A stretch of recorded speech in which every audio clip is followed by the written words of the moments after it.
ஆண்டுடைய நாமம் மகிமைப்படுவதாக. இது மூன்றாவது செய்தி, சீக்ரெட் ஆஃப் ஹியூமன் ஸ்பிரிட், மறைக்கப்பட்ட மர்மமான மனிதனுடைய ஆவி. உலகத்தில் இருக்கிற பல கோடி மக்களுக்கு தனக்குள்ள ஒரு ஆவி இருக்கிறது என்று ரிஷிகளுக்கும் மகான்களுக்கும் வெளிப்பாடு இல்லை. ஆகவே அது மறைக்கப்பட்டது. கிறிஸ்தவர்கள் கூட தங்களுக்குள்ள ஒரு ஆவி இருக்கிறது என்று எல்லாரும் அறிந்தவர்களா என்றால் அநேகருக்கு, பாதிக்கு மேல் அநேகருக்கு அறியாத ஒன்றாகவே இருக்கிறது. ஓரளவு தெரிந்து வைத்திருக்கிறார்கள். உங்களுக்கு ஆழமாய் கற்றுக் கொடுப்பதற்காகத்தான் இந்த தொடர் நிகழ்ச்சியை உங்களுக்கு நான் நடத்தி கொண்டு இருக்கிறோம். இது மூன்றாவது பகுதி. ஸ்தோத்திரம். தொடர்ந்து நீங்களும் பாருங்கள், மற்றவர்களுக்கும் பார்க்க சொல்லுங்கள், வாழ்க்கையே மாறும். யோவான் 4ஆம் அதிகாரத்தில் சமாரிய ஸ்திரீ இயேசுவோடு உரையாடுகிறார்கள். எங்கள் பிதாக்கள் இந்த மலையிலே தொழுது கொண்டு வந்தார்கள், நீங்கள் எருசலேம் இருக்கிற ஸ்தலத்தில் தொழுது கொள்ள வேண்டும் என்கிறீர்களே என்றார். எங்கள் பிதாக்கள்லாம் இந்த மலையில தான் சாமி கும்பிடணும், தொழணும் அப்படின்னு சொன்னாங்க. இந்த மலையில் தான் சாமி இருக்கிறாருன்னாங்க. நீங்கள் யூதர்களாகிய நீங்கள் என்ன சொல்கிறீங்கன்னா, அந்த எருசலேம் மலையில் தான் சாமி இருக்கிறாரு, கடவுள் இருக்கிறாருன்னு சொல்கிறீங்க. அதற்கு இயேசு சொன்னார், நான் சொல்கிறத முதல்ல நீ நம்புன்னாரு. இப்போ நான் சொல்கிறத நீங்கள் நம்பணும். இந்த மலையிலும் எருசலேமிலும் மாத்திரமல்ல, பிதாவை தொழுகொள்ளும் காலம் எங்கும் வரும். நீங்கள் தான் இந்த மலையில் தொழுகிட்டு இருக்கிறீங்க, மோசே காலம் முதல், ஆபிரகாம் காலம் முதல். ஆனால் இப்போ மாறப்போகுதுங்கிறாரு. ஆனால் மாறுவதற்கு இந்த ரெண்டு குரூப்புமே விரும்பலை. சமரியா விரும்பலை, யூதர்களும் விரும்பலை. ஸ்தோத்திரம். Praise God. நீங்கள் அறியாததை தொழுது கொள்கிறீர்கள், நாங்கள் அறிந்திருக்கிறதை தொழுது கொள்கிறோம். இயேசு ஒரு மனிதனை போல் பேசுகிறார். நீ அறியாத ஒரு கடவுளை கொண்டுட்டு இருக்கிற, நாங்கள் அறிந்த யெகோவாவை யூதர்கள் வணங்கி கொண்டு இருக்கிறார்கள். ஆனால் இந்த உலகத்துக்கு ரட்சிப்பு யூதர்கள் வழியாக வரப்போகிறது என்றும் சொல்லுகிறார். உண்மையாய் தொழுது கொள்கிறவர்கள் பிதாவை ஆவியோடும் உண்மையோடும் தொழுது கொள்ள வேண்டும். அது இப்பொழுது வந்திருக்கிறது. தம்மை தொழுது கொள்கிறவர்கள் இப்படிப்பட்டவர்களாக இருக்க வேண்டும் என்று பிதா விரும்புகிறார். தேவன் ஆவியாக இருக்கிறார். அவரை தொழுது கொள்கிறவர்கள் ஆவியோடும் உண்மையோடும் அவரை தொழுது கொள்ள வேண்டும். ஆவிங்கிறது இயேசு மரித்து உயிர்த்தெழுந்த பின்புதான் கிறிஸ்தவர்களுக்கு வெளிப்பாடாக கிடைக்கிறது. அதற்கு முன்பு சில நேரங்களில் பல இடங்களில் சில மனிதனுடைய ஆவிகள் செயல்பட்டதை வேதம் சொல்கிறது. அது பின் நாட்களில் நாம் பார்ப்போம். கர்த்தருக்கு ஸ்தோத்திரம். எவர்கள் ஆவி உற்சாகம் அடைந்ததோ அவர்கள் ஆசரிப்பு கூடாரத்திலே நற்பணிக்காக எல்லாவற்றையும் கொண்டு வந்து கொடுத்தார்கள். அங்கே ஆவின்னு சொல்லப்பட்டிருக்கு. அதெல்லாம் பின் நாட்களில் பார்ப்போம். கர்த்தருக்கு ஸ்தோத்திரம். இது என்ன சொல்லப்படுகிற கருப்பொருளை நீங்கள் கவனிங்கள். தேவன் ஆவியாக இருக்கிறார். ஆவியில் தேடுதல், ஆவியில் தொழுது கொள்ளுதல், ஆவியில் ஆராதித்தல், அது செப்பரேட். நாம் இன்னும் மாமிசத்தின் வழியாகத்தான் தெய்வத்தை தேடுவது. போதகர்கள், ஊழியர்கள் மக்களுக்கு கற்றுக் கொடுக்கிறார்கள். எப்படி யூதர்கள் ஒரு மலை, இங்கே ஒரு மலை, அந்த மலை அடிவாரத்தில் போய் கூடி சாமி கும்பிடுவது, சாமியை தேடுவது போல, நீங்கள் இங்கே வாங்க, அங்கே வாங்க, இங்கே வாங்கன்னு சொல்லி அண்ணன் பேசுகிறாரு, அங்கிள் பேசுகிறாரு, ஆன்டி பேசுகிறாங்கன்னு சொல்லி மக்களை அங்கங்கே கூட்டு போகிறாங்க. கூட்டு போட்டோம். விவரம் தெரிஞ்சவங்க போக மாட்டாங்க. ஆவினால் தான் தேடுவது என்று தெரிந்தவர்கள் போக மாட்டார்கள். அவர் எனக்குள்ளே இருக்கிறார், என்ன ஆனந்தம் என்ற விஷயம் தெரிஞ்சவங்க அவங்க ஒரு சபை வச்சுருப்பாங்க, அங்கே மட்டும் போய் கர்த்தருடைய வார்த்தையை கேட்பாங்க. ஓடுற கூட்டமாக இருக்காது. ஏன்னா நடத்துகிறவங்களும் மனிதன் வழியாக தேவனை தேட, சரத்தின் வழியாக தேவனை தேடுவதற்கு எல்லா ஏற்பாடுகளையும் பண்ணி வைத்திருக்கிறார்கள். நாடி போகிறவர்களும் மனிதன் வழியாக சரத்தின் வழியாக ஏதாவது நன்மை கிடைக்குமான்னு சொல்லி மனிதன் வழியாக சரத்தின் வழியாக கடவுளை தேடுகிறார்கள். அந்த ரெண்டுமே புதிய ஏற்பாட்டில் கிடையாது. சமரியா இடத்துல டீட்டெயிலாக சொல்லிட்டார் ஆண்டவர். தேவன் உங்கள் ஆவிக்குள் இருந்துதான் அவர் சுவாசிக்கிறார். அவர் மறைக்கப்பட்டவர், மர்மமானவர், ரகசியமானவர், யாருக்கும் வெளிப்படாதவர். அவரை கண்டவன் எவனும் உயிரோடு இருந்ததில்லை, செத்து போயிட்டான். செத்துப்போம் அப்படின்னார் மோசே கிட்ட. என்னை கண்டவன் எவனும் உயிரோடு இருக்க முடியாது அப்படின்ட்டார். சரி, உங்களுக்கு கொஞ்சம் காமிங்களேன் அப்படின்னு அவன் மோசே. ஸ்தோத்திரம். என் பின்புறத்தை பார்த்துக்கப்பா அப்படின்னு போயிட்டார் அவர். அன்னையோடு அவருக்கும் சமாதி முடிஞ்சுது அவருடைய வாழ்க்கை. என்றால் அவரை கண்டவன் எவரும் உயிரோடு இருக்க முடியாது. அப்படிப்பட்ட பரம்பொருள், பரம தேவன், சர்வேஸ்வரன், அண்டா சராசரங்களை படைத்தவர் எம்பெருமான். இந்த சர்வேஸ்வரங்கிற பேரை கிறிஸ்தவர்கள் தான் கொண்டு வந்தது. அதையும் புரிஞ்சு கொள்ளுங்க. அதுக்கு முன்னாடி இந்த தேசத்தில் அந்த சொல்லே கிடையாதான். முதல் பிதாவாகிய தேவனுக்கு சர்வேஸ்வரன் என்ற பெயர் வேதாகமத்தை அச்சிடும் பொழுது முதல் வேதாகமத்தில் அச்சிடுக்கப்பட்டது. ஸ்தோத்திரம். ஆகவே நம்ம பயன்படுத்த வேண்டிய சொல்லு எங்கேயோ பாஸ் ஆகி போயிட்டு. ஏனென்றால் நீங்கள் உஷாரா இல்லை, அதுதான் பிரச்சனை. நம்ம உஷாரா இல்லை. பல முறை வடநாடு சென்றிருக்கிறேன். நான் தேவனை பற்றி பேசும்போது அவர்கள் பரமேஸ்வரன் தான் டிரான்ஸ்லேட்டே பண்ணுவாங்க. ஸ்தோத்திரம். நாம் சரத்தின்படி வாழ்வது பழகிவிட்டது. ஆனால் தேவன் ஒரு வழி வச்சிருக்கிறாரு புதிய ஏற்பாட்டில், ஆவியின்படி தேடுதல். உங்களுக்குள்ள ஒரு ஆவி இருக்கு, human spirit, secret of human spirit, ரகசியமான ஆவி உள்ளே இருக்கிறது.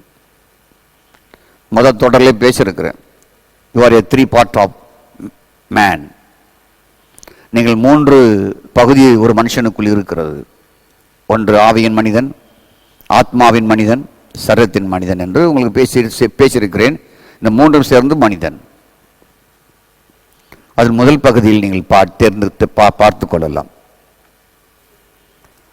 ஆகவே இந்த சரீரத்தின்படி வாழ்தல் மனுஷனுக்கு வந்தது. இந்த சரீரம் ஒரு நிர்பந்தமான ஒரு சரீரம், மரண சரீரம். இந்த சரீரத்திற்குள்ளே, இந்த இதயத்திற்குள்ளே நிறைய கெட்டதெல்லாம் உள்ள இருக்குங்கிறது ஏற்கனவே நான் சொல்லியிருக்கிறேன். இந்த சரீரத்தை விட்டு ஒரு தெய்வீக வாழ்க்கையை நமக்குள் வைக்கிறார், ஆவிக்குள் வைக்கிறார். அதுதான் ரகசியமானது. இப்போ கிறிஸ்தவ வாழ்க்கை என்பது எல்லாமே மனதில் தேடுவதாக மாறி போய்விட்டது, உள்ளத்தில் தேடுவதாக மாறிவிட்டது, சரீரத்தின் வழியாக தேடுதல் மாறி. ஜபம் எல்லாமே அதுதான். உபவாசம், ஜபம் எல்லாமே மனன் வழியாக, உள்ளத்தின் வழியாக தேடுதல் மாறி போய்விட்டது. ஸ்தோத்திரம். இந்த மனதின் வழியாக, சரீரத்தின் வழியாக தேடும்போது தான் அங்கே நமக்கு மிஸ்டேக் என்றால் தோல்வியை உருவாகிறது என்பதை புரிந்து கொள்ளுங்கள். ஸ்தோத்திரம். அதை போன செய்தியிலேயே நம்ம மனதின் மூலமாக தேடுவது இல்லை என்பதை நான் சொன்னேன். ஸ்தோத்திரம். ஆகவே இன்றைய கிறிஸ்தவர்கள் ஒரு ஆவிக்குரிய வாழ்க்கையை நாம் சரியாக புரிய வேண்டும். நாம் புரிந்திருக்கிற ஆவிக்குரிய வாழ்க்கை என்பது தரம் இல்லாதாக மாற்றிவிட்டார்கள். ஸ்தோத்திரம். அவை பல பேருக்கு பல ஆயிரம் பேர் பல ஆயிரம் வழியாக ஆவிக்குரிய வாழ்க்கையை உருவாக்கிட்டார்கள். ஆவிக்குரிய ஜபம் வாங்க அப்படின்னா அவங்களுக்கு என்னென்ன தெரியாது. அது மாதிரி எனக்கு ஒரு நாள் தெரியாமல் இருந்த காலங்களும் உண்டு. ஆவிக்குரிய ஜபம்னா கை தட்டுவது, கத்துவது, அந்நிய பாஷை பேசுவது நினச்சிக்கிட்டு இருந்தோம். ஆவிக்குரிய கூட்டம் வாங்க, அதுக்கு ஒரு டிசைன் அமைச்சிட்டாங்க. இந்த ஆவிக்குரிய கூட்டத்துக்கு இப்படி தான் மக்கள் வரணும் அப்படின்னு சொல்லி ஒரு லிஸ்ட்டை போட்டு வச்சு, நீ ஆவிக்குரிய கூட்டம்னா நீ இதெல்லாம் இந்த சர்ச்சுக்குள்ளே வந்தால் உனக்கு நீ இதெல்லாம் இருக்கணும், இதை ஃபாலோ பண்ணணும் அப்படின்னு வச்சுருக்கிறாங்க. அதான் ஆவிக்குரிய கூட்டம்.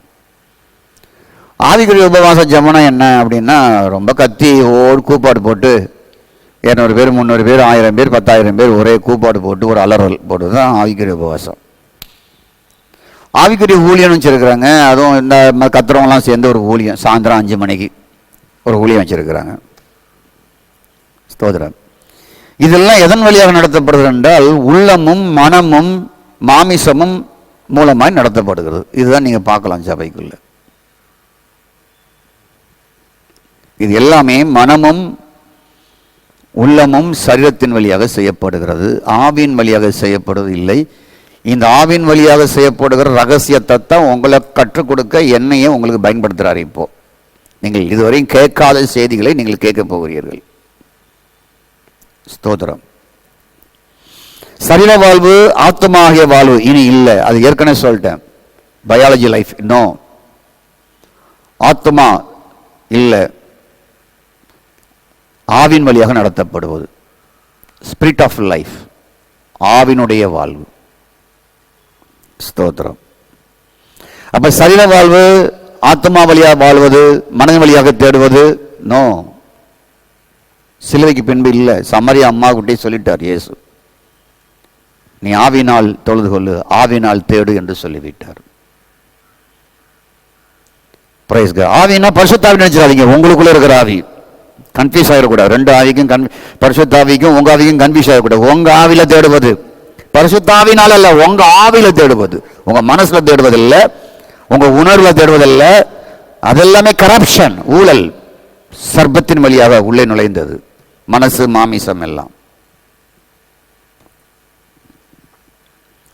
கர்த்தருக்கு ஸ்தோத்திரம்.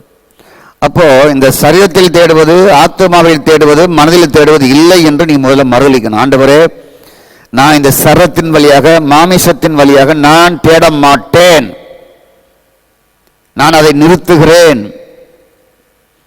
என் ஆவியின் வழியாக நான் உம்மை தேடுவேன், ஆவியின் வழியாக நான் ஜெபிப்பேன், ஆவியின் வழியாகத்தான் நான் எல்லாவற்றையும் செய்ய போகிறேன் என்கிற இந்த பிரசங்க, இந்த தொடர் செய்தி முடிவில் நீங்கள் ஒரு முடிவுக்கு வருவீர்கள். இப்பொழுது இந்த முடிவுக்கு நீங்கள் ஆயத்தம் ஆயிரணும். மறுதலிக்க வேண்டியெல்லாம் மறுதலிச்சிடணும். இனி என் மாமிசத்தின்படி அல்ல, என் மனசின்படி அல்ல, அதெல்லாம் கரப்ஷன், தேவனுக்கு கோபாக்கினை கூட்டக்கூடியது, அதில் சுயநிதி உடையது. இதைத்தான் யூதர்கள் செய்தார்கள். நான் இனி அதை செய்ய போவது கிடையாது. மற்றவர்கள் செய்வது போல் நான் செய்வது கிடையாது. என் ஆவினால் அவரை தேடப் போகிறேன், தொழு கொள்ளப் போகிறேன், ஆவினால் ஆவிக்குள் நான் எல்லாவற்றையும் பெற்றுக்கொள்ளப் போகிறேன் என்று முடிவு நீங்க எடுக்கணும். ஏற்கனவே எடுத்த முடிவுகளை நீங்க மறுதலிக்கணும், முடியாதுன்னு சொல்லி. ஆவியின் வாழ்வு எங்கே இருக்கிறது? ஆவிக்குள்ள இருக்கு. ஏதோ 50 பேர் கூடியிருக்கிற ஒரு சபைக்குள்ள, 100 பேர் கூடியிருக்கிற ஒரு சபைக்குள்ள, 10,000 பேர் இருக்கிற ஒரு சபைக்குள்ள, அல்லது ஒரு 50-100 பேர் சேர்ந்த ஒரு ஸ்தாபனத்துக்குள்ள கிடையாது. இது ஆவிக்குரிய ஸ்தாபனம், இது ஆவிக்குரிய சபை என்று சொல்வதற்கு. அப்ப அது இல்லவே இல்லையா? அது இருக்குது. அவங்க உள்ளவங்க ஆவியினால் தேடுவதாக மாற வேண்டும். ஸ்தோத்திரம். அப்ப ஆவியின் வாழ்வு எங்க இருக்கிறது? ஆவிக்குரிய சபைக்குள்ளையா? அது தப்பல்ல. ஆவிக்குரிய சபைன்னு சொல்ல தப்பல்ல, புரிந்து கொள்வதில் தவறா போயிட்டு ஆவிக்குரிய சபைன்னு தான் எல்லாம் ஓடி வருவாங்க அப்படின்னு சொல்லி. பரவாயில்ல, வச்சுக்கோங்க. ஆவியின் வாழ்வு உங்க ஆவிக்குள்ள இருக்குங்க. ஆவியின் வாழ்வு உங்க ஆவிக்குள்ள இருக்கிறது.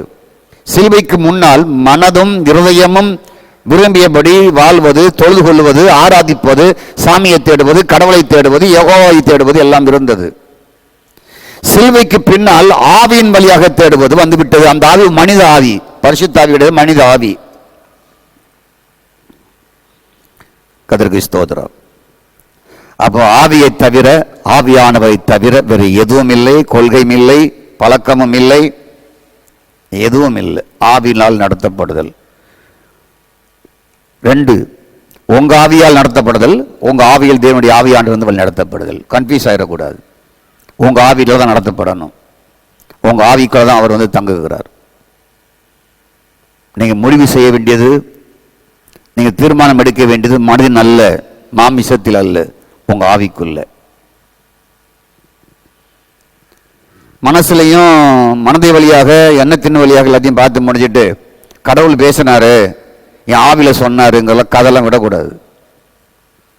கடவுள் அப்படிலாம் தப்பா கைட் பண்ண மாட்டார். இந்த வீட்டில் தான் பொண்ணு கேட்க சொன்னாரு, இந்த வீட்டில் தான் மாப்பிள்ளை கேட்க சொன்னாரு, கர்த்தர் நைட்டில் பேசினாரு, சொப்பனத்தில் பேசினார், இப்படிலாம் வரவே மாட்டார்.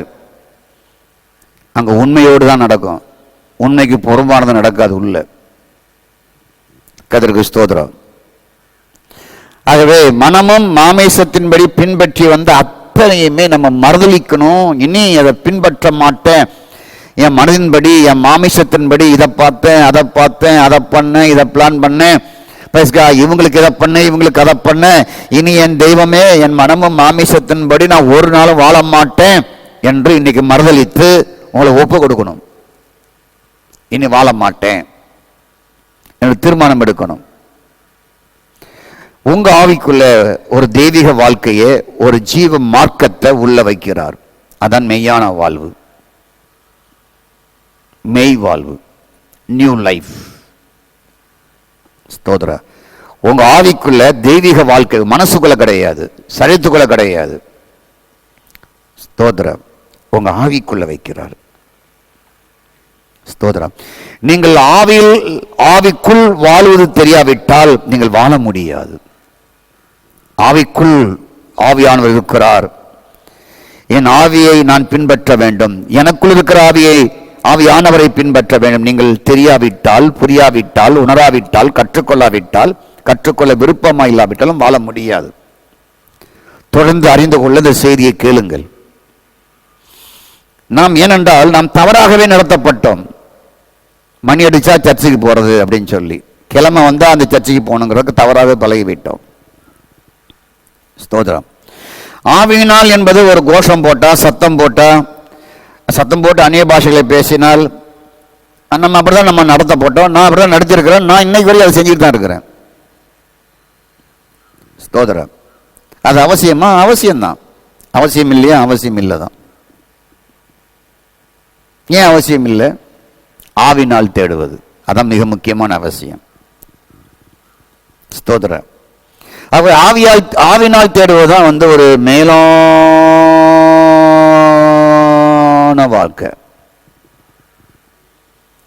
நாம் இதை நோக்கி இன்னைக்கு வளரணும். ஆவினால் தேடுவதற்குள்ள வளரணும். ஓகே, நாம் அப்படி என்றால் நீங்கள் ஒவ்வொருவரும் உங்கள் ஆவியை அறிந்து கொள்ள வேண்டும். தொடர்ந்து தொடர் நிகழ்ச்சியை நீங்கள் கேளுங்கள். உங்கள் ஆவிக்குள் ஆவியின் தேவன் பேச போற. நமக்கு சரித்தின்படி வாழ்கிற ஒரு வாழ்க்கை இருந்தது. ஆத்மாவின்படி வாழ்கிற, அது மனதின்படி, உணர்வின்படி, உணர்ச்சியின்படி, இதயத்தின்படி, எண்ணத்தின்படி வாழ்கிற வாழ்க்கை இருந்தது. இப்போ அது நின்று போச்சு. சிலுவைக்கு பின்னால நின்று ஆவியின்படி வாழ்கிற தெய்வீக வாழ்க்கை, அதுதான் மெய்யான வாழ்க்கை. ட்ரூலி லைஃப், உண்மையான வாழ்க்கை. இந்த வாழ்க்கைக்குள்ள யூதனும் கிடையாது, கிரேக்கனும் கிடையாது, ஆணும் கிடையாது, பெண்ணும் கிடையாது, அடிமையும் கிடையாது, சுயாதனம் கிடையாது, காட்டுமராண்டையும் கிடையாது. எல்லாம் ஒன்று. ஸ்தோத்திரம். ஆவிக்குரிய வாழ்வு என்ற ஒரு தெய்வீக வாழ்வு என்பது உங்கள் ஆவியிலிருந்து உண்டாகிறது. இது தெய்வீக வாழ்வு. ஸ்தோத்திரம். டிவைன் லைஃப், டிவைன் லைஃப், தெய்வீக வாழ்வு. ஆவிக்குரிய வாழ்க்கை என்பது உங்கள் ஆவிக்குள் உண்டாகிறது.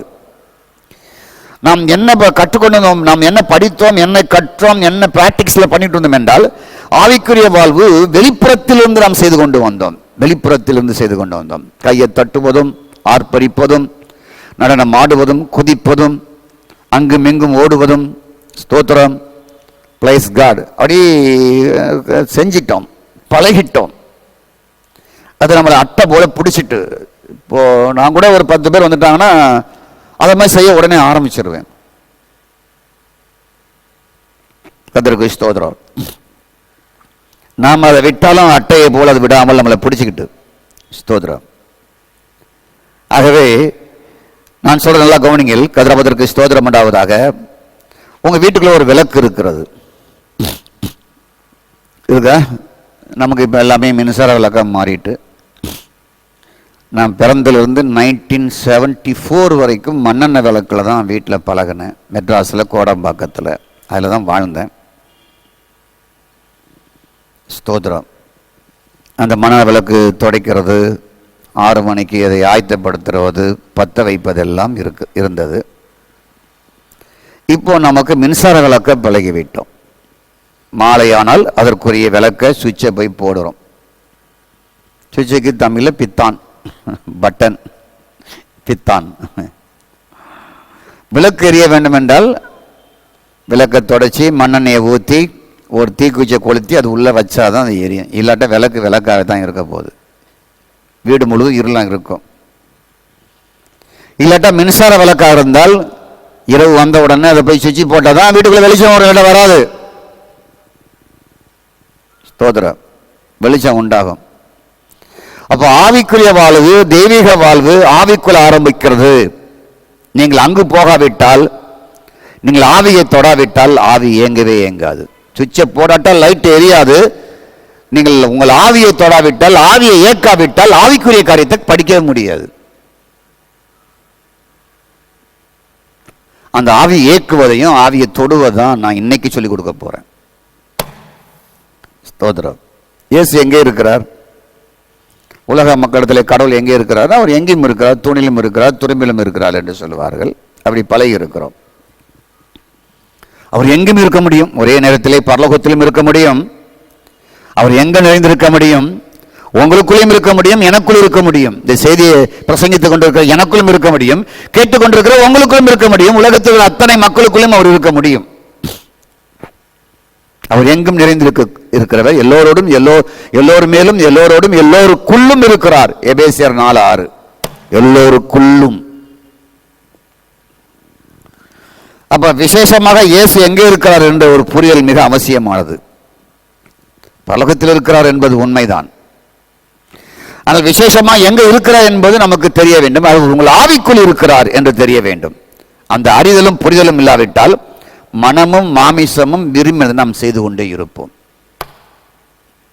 ஸ்தோத்திரம். 1 தீமோத்தேயு 4:22 வாசித்தீங்கன்னா, கடைசி வசனம் நினைக்கிறேன், 21 இருக்கலாம், அது 22 இருக்கலாம். ஸ்தோத்திரம். 1 தீமோத்தேயு 2 தீமோத்தேயு 4ஆம் அதிகாரம் கடைசி வசனம். கர்த்தராகிய இயேசு கிறிஸ்து உன் ஆவியுடனே இருப்பாராக. இருக்கா? அவர் எங்கேயும் இருக்கலாம், உலகமெங்கிலும் இருக்கலாம் வியாபித்து. பரலோகத்திலும் இருக்கிறார், உண்மைத்தான். பிதாவின் சிங்காசனத்தில் இருக்கிறார், உண்மைத்தான். அங்கிருந்து வரப்போகிறார், உண்மைத்தான். 2ஆம் வருகையை நான் விசுவாசிக்கிறேன், உண்மைத்தான். ஸ்தோத்திரம். ரகசிய வருகை விசுவாசிக்கிறேன் என்பதெல்லாம் உண்மைத்தான், உண்மைத்தான். ஆனால் ஸ்பெஷலா உங்க ஆவியில் இருக்கிறார், இதுவும் உண்மைத்தான். இதை புரியாட்டா உங்க ஆவியை நீங்க இயக்க முடியாது. மறைக்கப்பட்ட, வெளியாக்கப்படாத தேவன், மறைபொருளான தேவன், மர்மமான தேவன், ஆவியாக இருக்கிற தேவன், ஒருவரும் கண்டு உயிரோடு இருக்க முடியாத தேவன், பழைய ஏற்பாட்டிலே பல பேருக்கு தன்னை வெளிப்படுத்தின தேவன், குமாரனாக உங்கள் ஆவியில் இருக்கிறார். இங்கிருந்து தான் ஆவிக்குரிய வாழ்க்கையே வருது. இங்கு இல்லாம உங்க வாய் பேசுகிற அந்நிய பாஷை, உங்கள் மனதில் தேடுகிற எதிலையுமே அவர் இல்லை.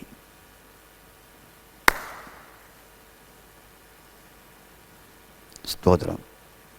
நினைச்சா அந்நிய பாஷை பேசிடலாம். காரணம் அது மனம், இதயம். நல்லா புரியுங்க. ஆவியின் வாழ்க்கை, உங்க ஆவியில் கிறிஸ்து இருக்கிறார். அங்கிருந்து ஆரம்பமாகுது. கிறிஸ்து மறைக்கப்பட்ட ரகசியம், மர்மமான தேவன். அவர் வீட்டிலிருந்து பிரசன்னமானதினாலே அவர் வெளிப்படுத்தப்பட்டார். ஸ்தோத்திர. நான், எனது, உங்களது ஆவியில் இயேசு இருக்கிறார். இந்த அறிதல் வந்தவுடன் எல்லாவற்றையும் மறுதலிக்க வேண்டியது வந்துவிடும். இல்லாட்டா நீங்க மறுதலிக்க மாட்டீங்க. ஹலோ, ஆவிக்குள்ள இயேசு இருக்கிறாருங்கிறது அறிதல் வராட்டா மற்ற எல்லாவற்றையும் தானாகவே மறுதலிப்பீங்க.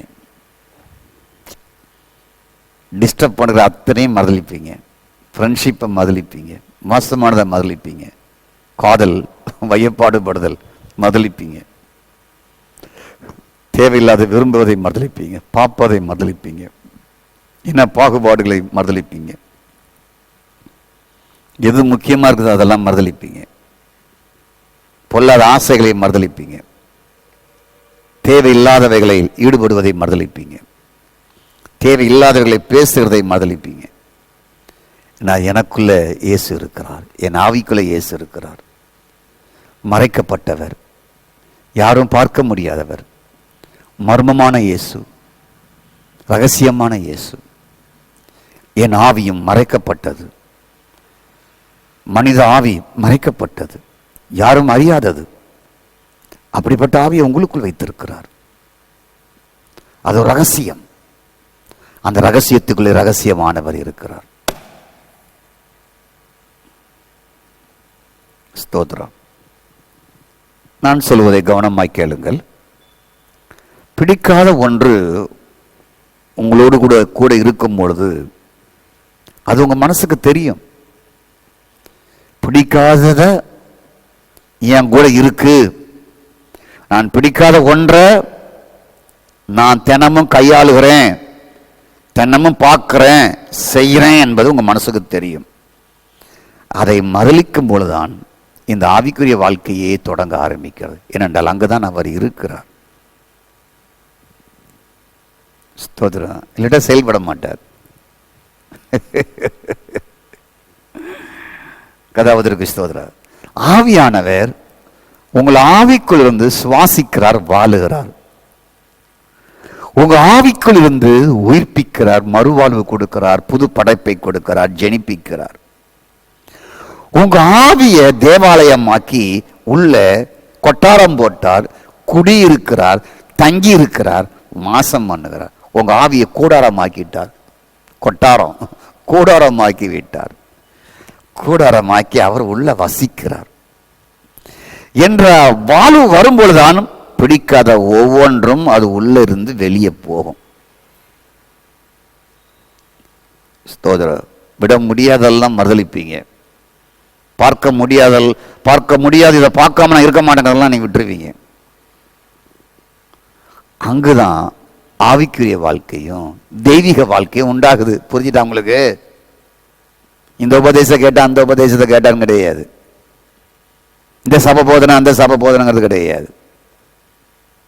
இப்ப நான் சொல்றதை நீங்க பிக்கப் பண்ணி செஞ்சாதான். ஸ்தோத்திரம். இதை செய்யாட்டால் இருக்க முடியாது, இதை பார்க்காட்டால் இருக்க முடியாது என்ற மனசு சொல்லுதல்லவா. இதை நான் பார்க்காம உயிரோடு இருக்க மாட்டேன் மனசு சொல்லுதல்லவா. மனசு நடந்ததல்லவா. இதெல்லாம் மதளித்தால் தான் உள்ள இருக்கிற கிறிஸ்து, ஆவியில் இருக்கிற கிறிஸ்து செயல்படுவார். அங்குதான் ஆவிக்குள்ளே தெய்வீக வாழ்க்கை, டிவைன் ஸ்பிரிட் லைஃப் உண்டாவது. தெய்வீக ஆவியானுடைய வாழ்க்கையை உள்ளே இருந்தான் ஆரம்பிக்கிறது.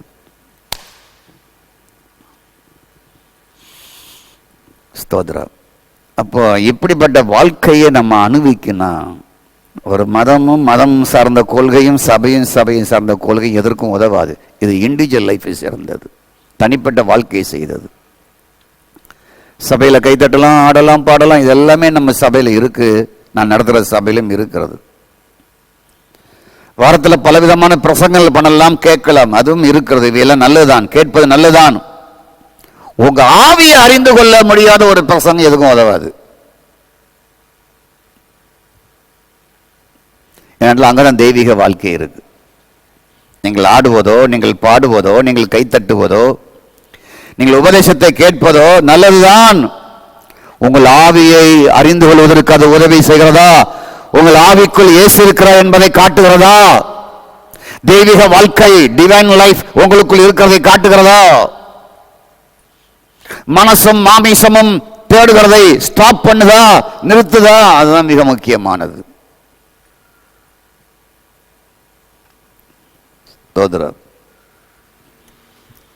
ஆகவே நன்றாக கவனித்துக் கொள்ள வேண்டும். நம்முடைய மனதின் வழியாக நடத்தப்படுதல், அந்த கோட்பாட்டில் நடத்தப்படுதல் பூஜ்ஜியமா இல்லாம மாற்றப்படணும். அதுக்கு இன்னைக்கு நீங்க ஒப்பு கொடுக்கணும். ஸ்தோத்திரம். கர்த்தர் உங்கள் ஆவியோடு இருக்கிறார்.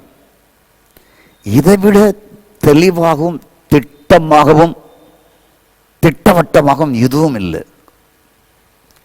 இயேசு உங்கள் ஆவியோடு இருக்கிறார். இதைவிட திட்டவட்டமான ஒன்றுமே கிடையாது.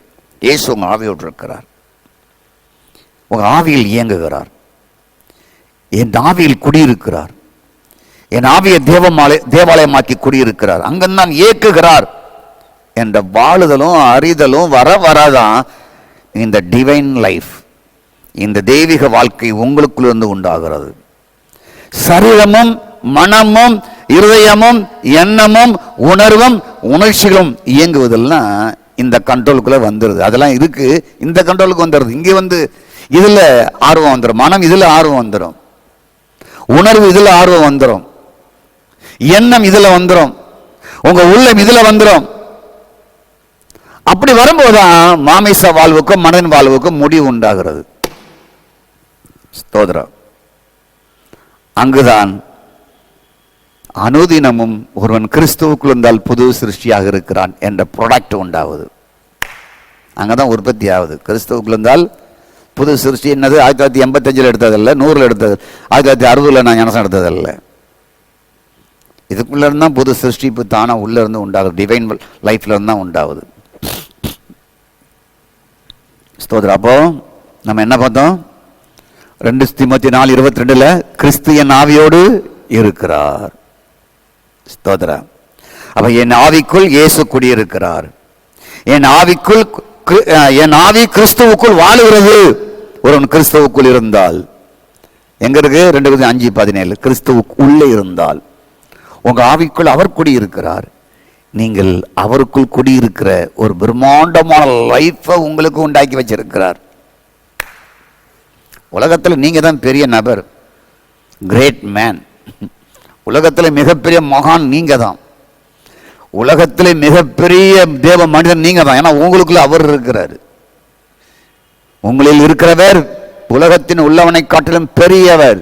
ஓ கிரேட் லார்ட். கதிராவதற்கு ஸ்தோத்திரம் உண்டாவதாக. ஆகவே நான் மீண்டும் உங்களுக்கு சொல்லுகிறேன், ஆவிக்குரிய அனுபவம் என்பது ஸ்தோத்திரம் ஏதோ ஒன்றல்ல. உங்கள் ஆவியில் கிறிஸ்து உள்ளே இருந்து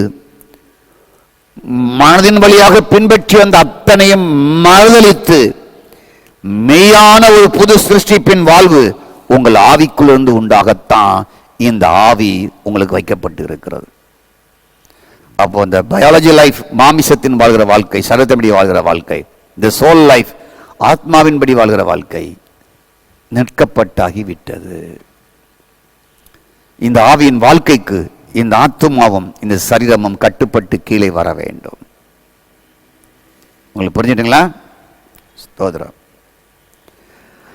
பல ஆண்டுகளாக பிரைஸ் காட் யூதருடைய பிரச்சனை என்னவென்றால் அதுவே கிறிஸ்துவனுடைய பிரச்சனையாக மாறி போய்விட்டது. ஸ்தோத்திரம். கர்த்தர் நம்முடைய ஆவியில் இருக்கிறார் என்ற வாழ்வு உங்களுக்கு வந்த பின்பு வேற எதவும் நீங்கள் விரும்ப மாட்டீர்கள். ஏன்னா நம்ம பழகினதெல்லாம் தானா நின்றோம். ஸ்தோத்திரம். எப்படின்னா நம்ம சவுல் வாலிபனை பார்த்தீங்களா? என்னைக்கு தேவனை சந்தித்தார தமஸ்கு வீதியில் ஆண்டவரை நான் என்ன செய்ய சித்தமாக இருக்கிறேன் என்ற அந்த குரலை வாலிபனாக இருக்கிற காலத்தில் அவர் கேட்டாரோ, அந்த வாலிபன் பின்பு எல்லாவற்றையும் மறுதலிக்க ஆரம்பிச்சாரு. நான் யூதன் கிடையாது, நான் இவர் தச்சதான் பெற்றவன், தூக்கி போட்டுட்டேன். நான் இஸ்ரவேல் வம்சத்தான், தூக்கி போட்டுட்டேன். நான் பரிசேயன், தூக்கி போட்டுட்டேன். எல்லாத்தையும் போட்டுட்டேன், எல்லாத்தையும் மறுதலிக்கிறேன். எனக்குள்ளே இயேசு இருக்கிறார், நான் வாழ்வது அவருக்குள்ளேங்கிற முடிவுக்கு வந்துட்டார். கலாத்தியர் 2:20 பிலிப்பியர் 3:அதிகாரத்தில் எல்லாவற்றையுமே அவர் மறுதலிக்கிறார். கிறிஸ்துவை அறிகிற அறிவின் மேன்மைக்காக இந்த பரம்பொருள் மறைக்கப்பட்டவர் என் ஆவிக்குள் இருக்கிறார். ஸ்தோத்திரம். நான் இத்தனை வருஷம் ஒரு யூதனா இருந்தேன், ஒரு பரிசேயனா இருந்தேன், நியாயப்பிரமாணத்தின்படி குற்றம் சாட்டப்படாதனா இருந்தேன், அந்த மல சடங்குகள் எல்லாம் நான் செஞ்சேன். ஆனால் இப்பொழுது கிறிஸ்துவை அறிந்து விட்டேன். இவரை அறிகிற மேன்மைக்காக நான் கற்றுக்கொண்ட அத்தனை மத வழிபாடுகளையும் என் இனத்தையும் என்னுடைய எல்லா பழைய காரியங்களையும் தூக்கி நான் எறிவேன். அதெல்லாம் இல்லை, அதெல்லாம் குப்பை அப்படின்னு சொல்லி மூட்டை கட்டி போட்டுட்டாரு. மூட்டை கட்டி போட்டாச்சா?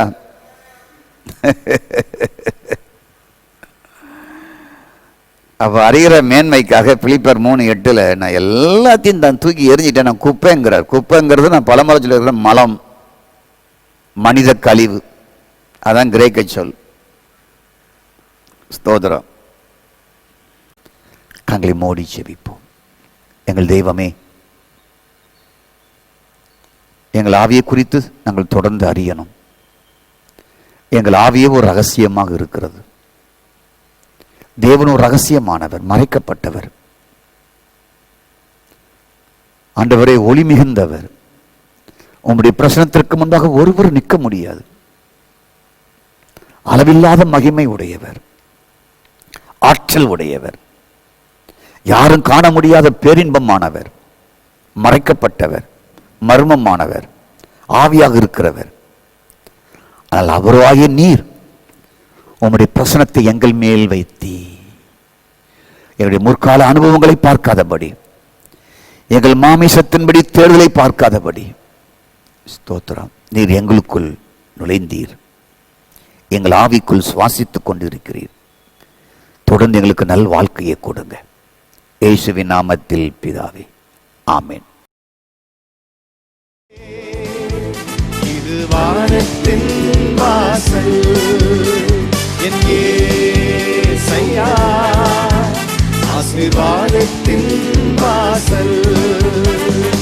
ஏல் பெத்தேல், இது வானத்தின் வாசல், என் இயேசையா, ஆசீர்வாதத்தின் வாசல். தலை சாய்க்கும் கல் நீரையா, மூளை கல் நீரையா,